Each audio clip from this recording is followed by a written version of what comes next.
Perched above La Paz, El Alto has long symbolized Bolivia's indigenous Aymara social rise. For 2 decades, it was the bastion of the movement towards socialism or MAS, the party founded by Evo Morales that helped lift thousands of rural migrants into the middle class. But the political winds here are shifting, driven by a new class of indigenous entrepreneurs known as Camiris or the new Aymara rich. Angelica Cabrero still says yauchas, traditional cheese pastries from the same stall her family has run for generations, even as her bakeries now dot the city. She wants back MAS, but with the economy weakening and corruption scandals mounting, she says she voted for the opposition in the last election.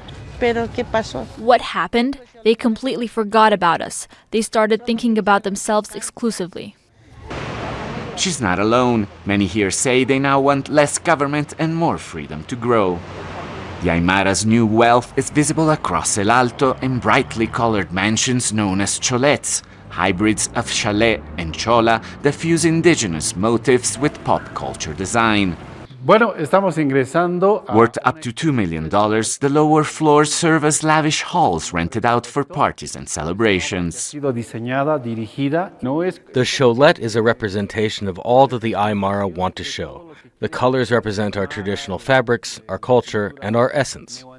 For Victor Choque, his building is the reward for decades of family work and proof that indigenous ambition can thrive without state support. We must credit the Morales government for empowering this Andean Aymara class, but he made mistakes, and his time has come to an end.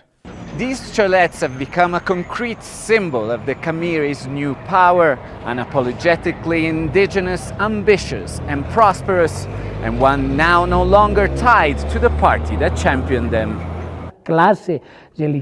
Sociologist David Mendoza says the Aymara have overcome generations of discrimination and are now forging their own path as a political force any government will have to reckon with. El Alto is now a core centre of power. Without El Alto, there can be no governability in Bolivia. Candidates are courting Aymara voters with food handouts and promises of inclusion, betting that their support, along with the Camiris' growing influence, will decide who governs Bolivia and what kind of country it becomes next. Alessandro Rampietti, Al Jazeera, El Alto, Bolivia. Don't miss out. Get the full picture. Subscribe to Al Jazeera for reliable news, expert insight. Like, share, stay ahead.